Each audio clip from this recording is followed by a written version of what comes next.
Well, there were some major hot-button issues that prevented us. The top two were payment for services. Pharmacists were not getting paid to provide these services. Money wasn't scripted. The more medications you dispense, the more money you make. There was no money in providing services or counseling to patients. The second was, we didn't have the PharmD degree yet. A lot of schools were still training students with the BS degree that was not clinically intensive, and so they didn't feel like they actually had the qualifications to sit down and talk to patients. So we needed to fix those two big things. In 1992, what happened as a movement to change the curriculum, we had AACP asking schools across the country to change from the BS, PS, professional training to the clinical PharmD training, such that by 2000, most schools will essentially be able to train pharmacists with that PharmD training with the goal to have them start counseling patients. By 1997, we had graduated a group of PharmDs that were capable of then being able to provide these types of services. So what we ended up seeing were some efforts across the nation. In 1997, the city of Asheville in Asheville, North Carolina, was one of the pioneering studies that we always make reference to, because that study changed what the shape of pharmacy looks like and where it stands here today. There were some pharmacists in North Carolina and Asheville that decided that they could do a better job of improving the care of the patients and saving costs for the employer.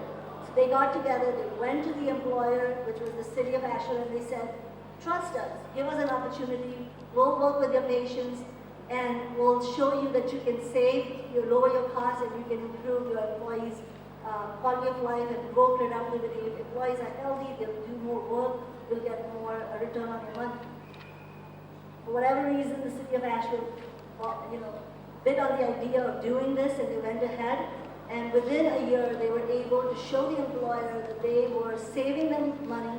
They were able to get their employees to work, and the employees were very happy that the employer had made an investment in them, so they were very productive. And so pharmaceutical care, this was the first study that actually defined and in a certain way solidified the fact that pharmaceutical care actually works, but this was the proof that we needed. We were still not done. We needed a lot of work that needed to happen. So we had the students that were getting qualified. What was the number one reason why pharmacists were not doing this? Payment. They didn't get money for it. So we needed to make a change to that. And in order to do that, we had some lessons that we needed to learn and make some legislative or legal changes within our healthcare system. And we needed proof for that. That's where practice-based research came in. I wanted to share some of my personal studies that were helpful in making that change. When I was at the University of Toledo doing my master's program, I worked with one of the only chains at that point which was actually doing pharmaceutical care. One of the biggest lessons we learned was patients are willing to pay out of pocket.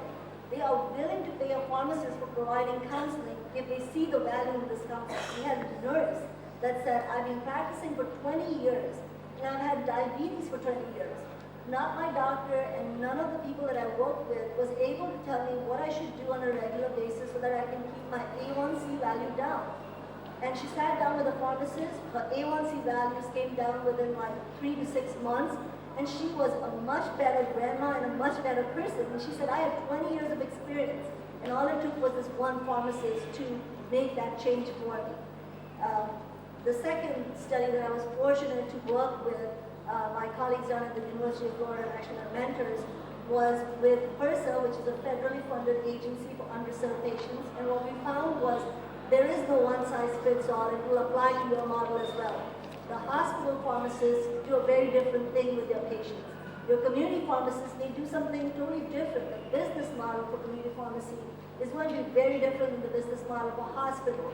Your models within the health systems, the major health systems versus the private hospitals or the private caregivers are going to be very different as well. And so that was a very unique lesson that we learned. And from that point on, every program that I work with, I customize it. And I'm able to show best outcomes, which helps the program continue, which is a big reason why we're successful at the University of Toledo to train students and to expand our research abilities to be able to share their experiences with pharmacists across the nation. And then the last, and one of my very first projects at the University of Toledo in an academic role was the Lucas County MTM program. And this was a program that we began in 2004. It's still running. We have 600 some patients or employees that we have enrolled that are continuing to come in. They see pharmacists at community pharmacies. They are providing care. Pharmacists are providing care to these employees. And what we found was the employers are desperate to work with pharmacists because they see that we can help them save money.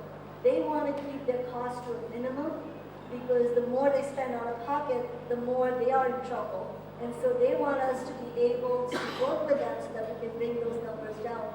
And as you can see in some of my latest slides, why they see that to be an important reason. Well, those practice-based research studies that we were actually doing was extremely helpful for making some major legislative changes. In about 2003, we had members within Congress, and actually a couple of years prior to that, working on an act which is called the Medicare Modernization Act. And as part of that act, what was going to happen prior to that point in time, most of the Medicare patients, these are patients 65 years and older, they primarily have chronic conditions, they are on complex medication regimens, and most times they don't remember how to take their medications and struggle with the medication therapy. Well, Medicare was going to now cover prescription medications. Prior to that, Medicare beneficiaries had to pay out of pocket. So we knew once Medicare Part D, which is what it was called, goes into effect, we'll have a lot of elderly patients on a lot of different medications. And if they don't know how to take it the right way, they and we are going to be in some serious trouble.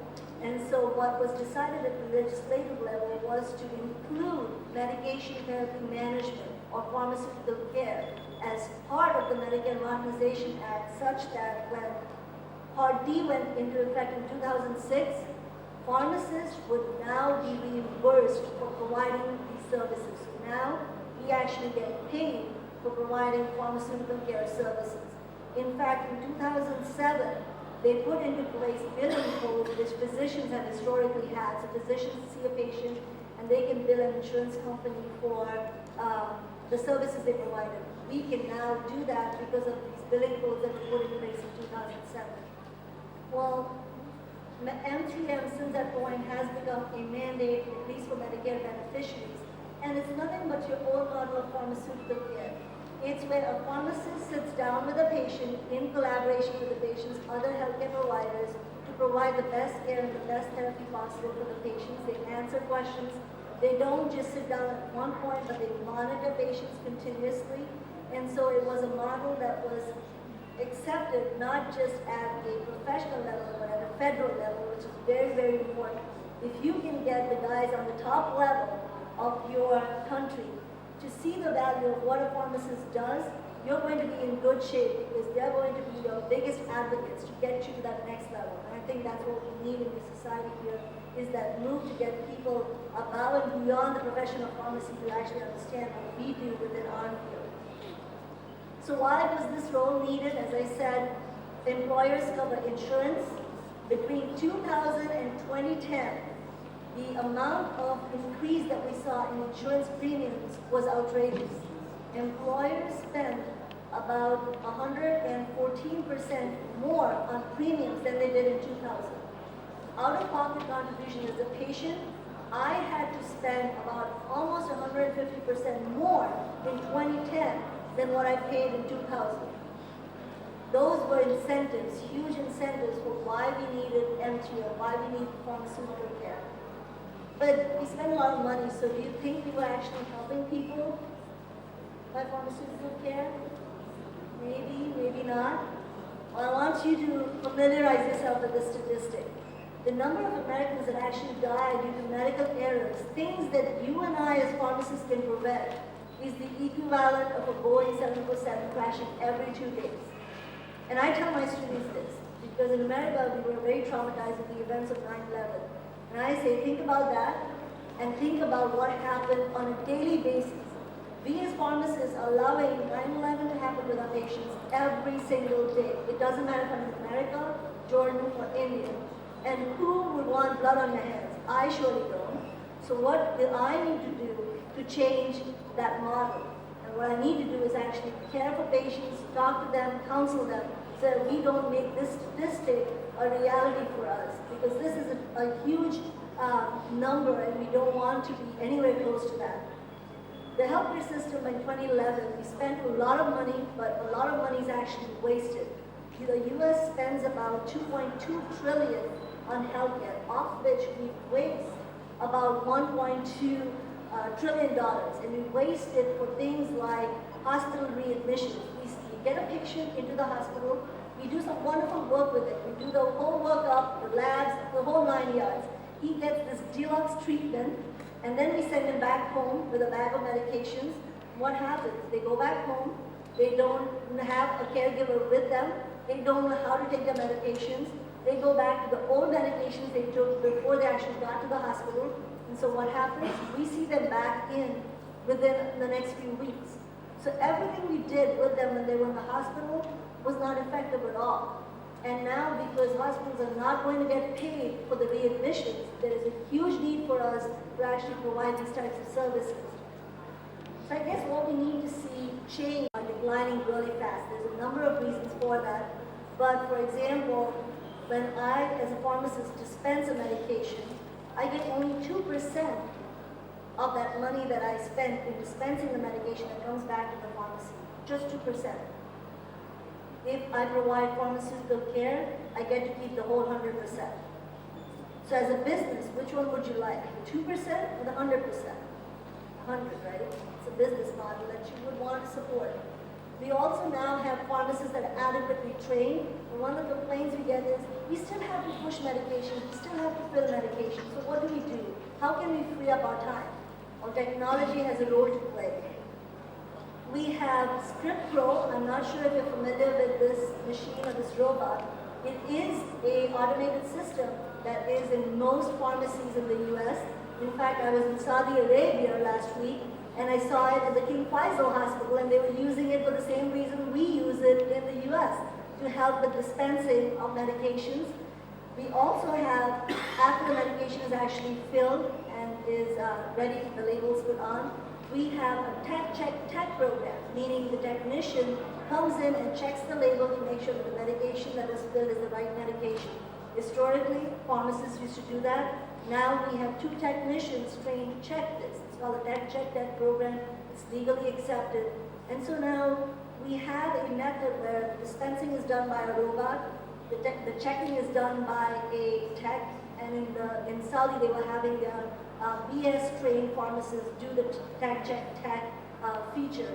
We also have something that we're working on, and actually Toledo is going to be the first within the state that's going to get this medication ATM. It's an ATM machine that dispenses medication. So you go to it, you swipe your card, and that's what happens. Well, it doesn't.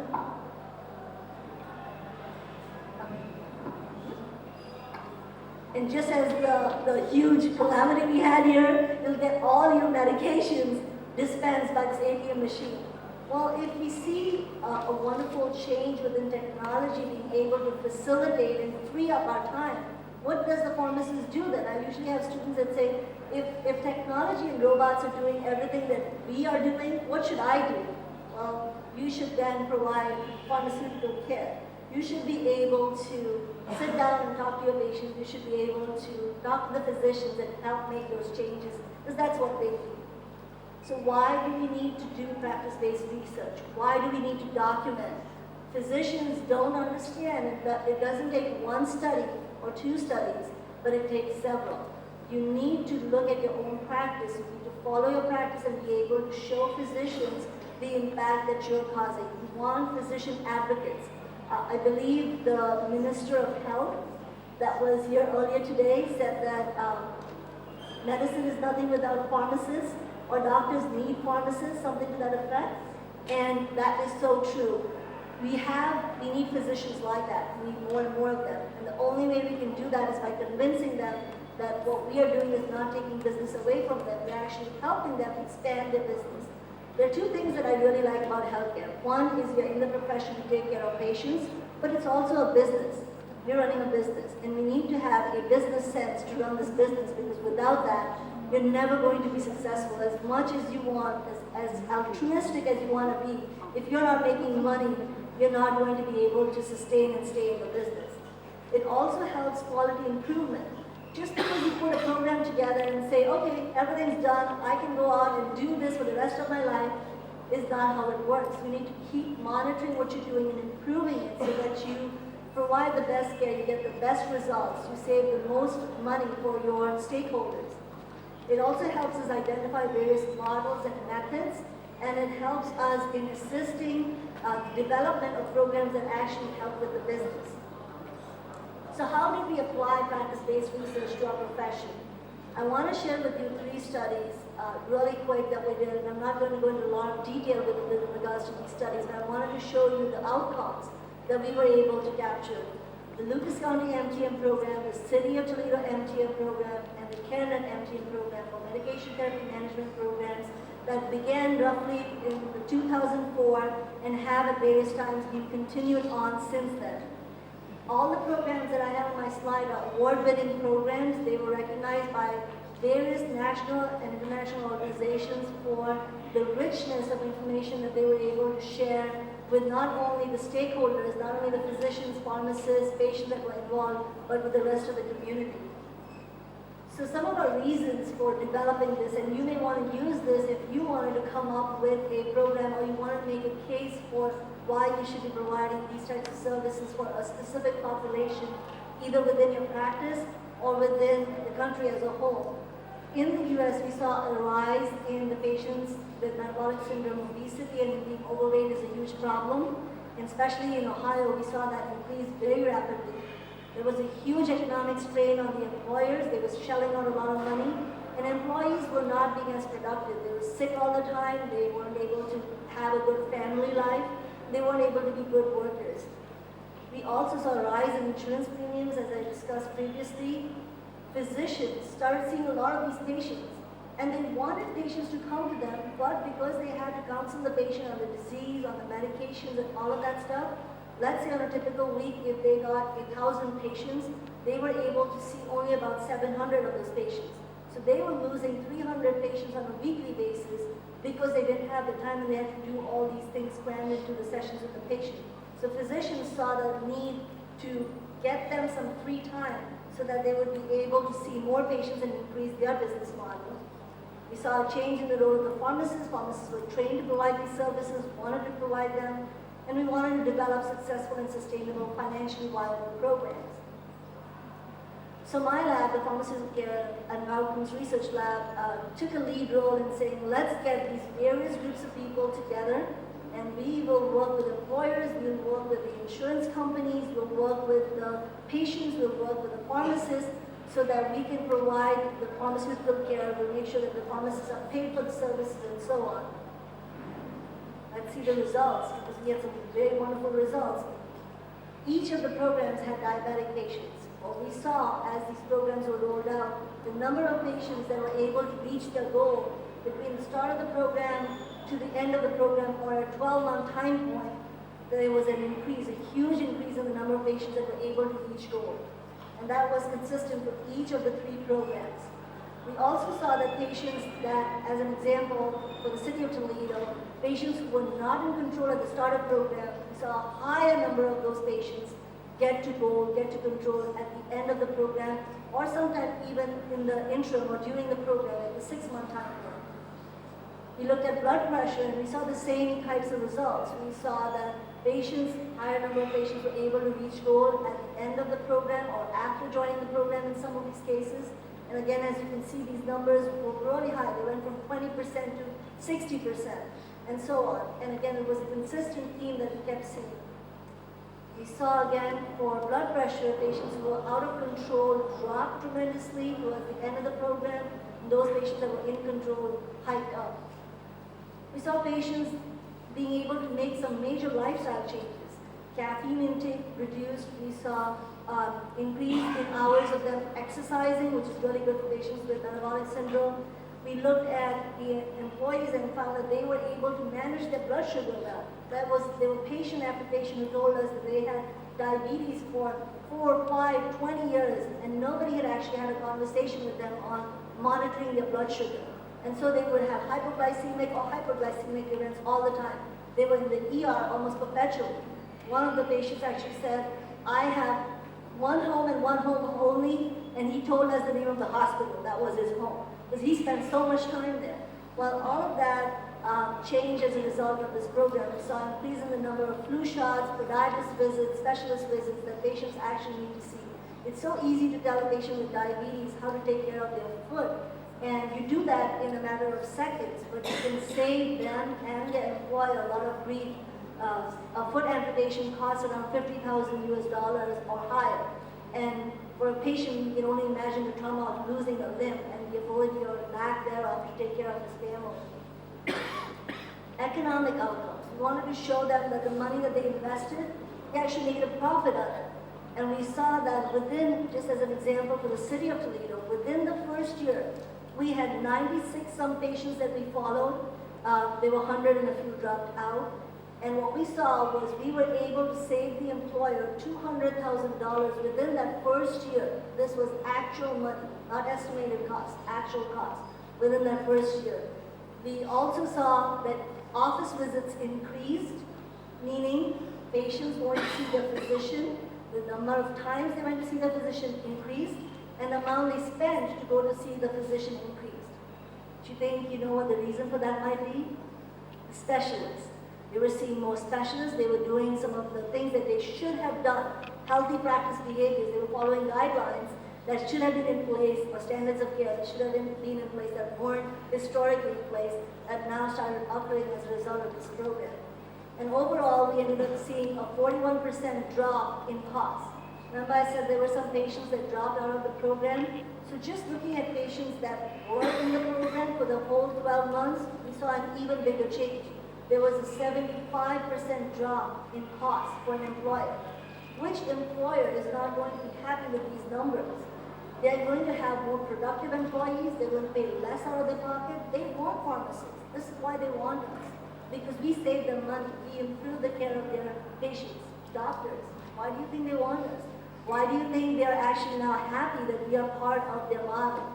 Because as you see, the average number of visits increased on average by 2 to 3 per year, when historically they were going to see the physician, let's say 5 times, they were now seeing the physician or maybe a specialist on an annual basis that they had not historically done.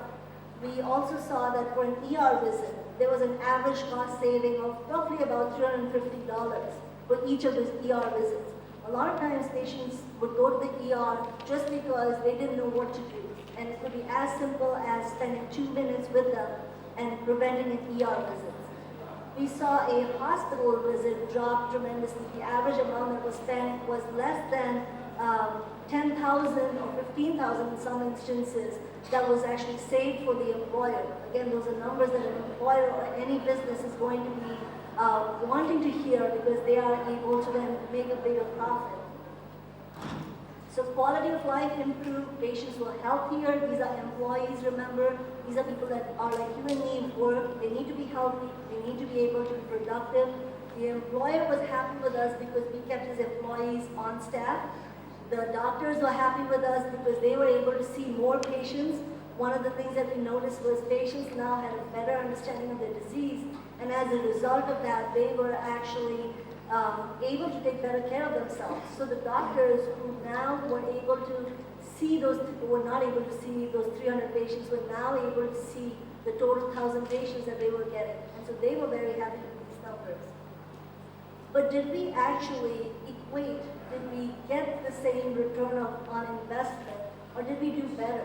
And that's the question that we get asked. If I pay you 6 figures, is that justified? Can you justify the cost? And that might be a question somebody will ask you guys when you go out and you try to negotiate your salaries. If you want to ask someone to pay you higher, you need to show them that you're worth that much. And that's exactly what we ended up doing. We looked at, I created a decision model using actual data and actual numbers, and we looked at interventions, meaning things that pharmacists did, the responses to those interventions, and the outcomes.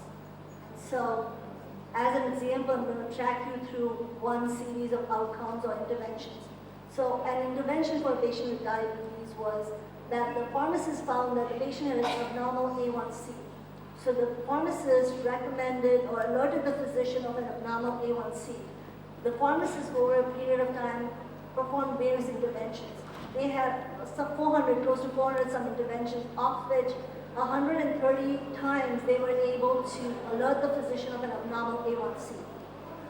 The physician, 27 of those times, would then go in and add a new medication that the pharmacist had recommended.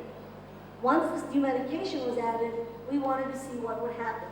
And what we ended up seeing was costs decreased, and it was representative of what the outcomes were. So in this case, A1C patients decreased for uncontrolled patients, but it was still under control, meaning the patient had not yet gotten to less than 7 where you want him to. And so because of that reason, we saw that there was a cost spending, so there was $63 that was still being spent.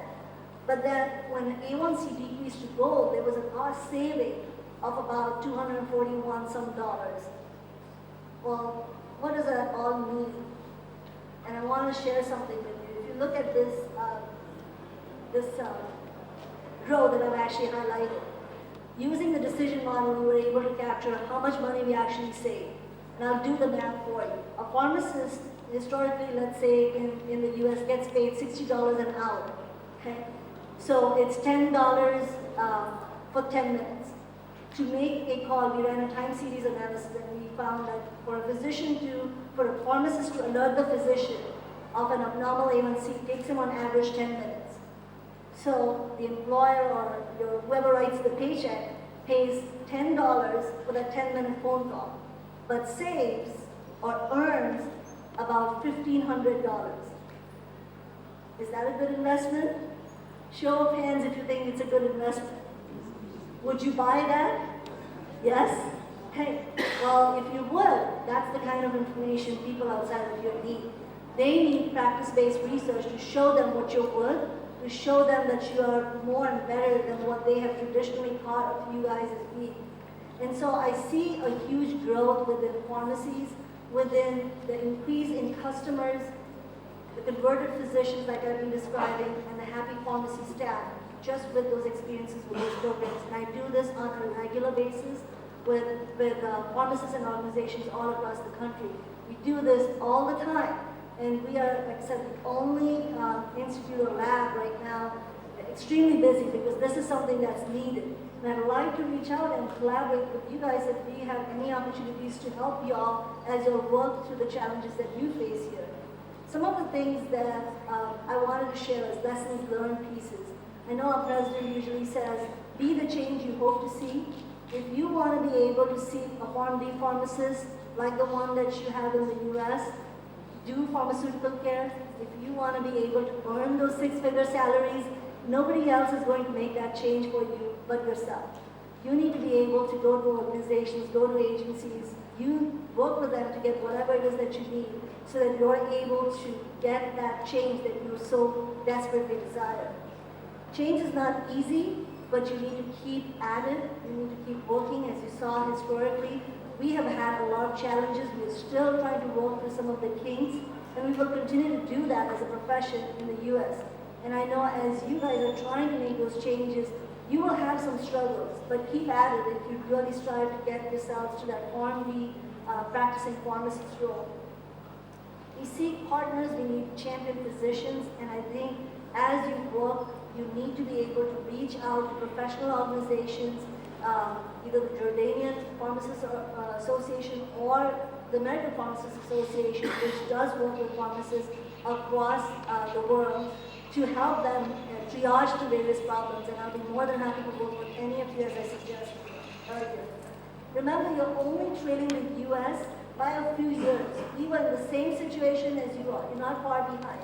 I know that Saudi Arabia, from my recent visit, is moving up. They're amping their workforce right now by training them for the PharmD degrees, and they're getting their hospitals and other institutions to have practicing pharmacists as a figure that they will see constantly. And I am very encouraged by some of the staff that you have and some of the desires that I've heard from students and faculty to make these changes. And again, like I said, I would be happy to work with any of you as you all work through your struggles.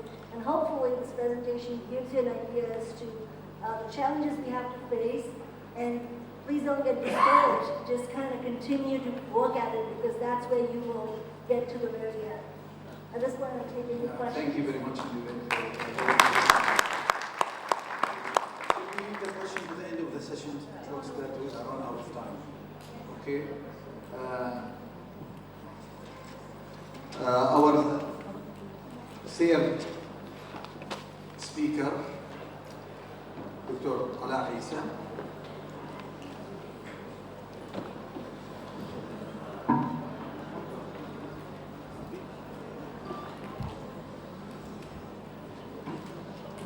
Dr. Isa got his PhD from University of South Carolina in 2009. Currently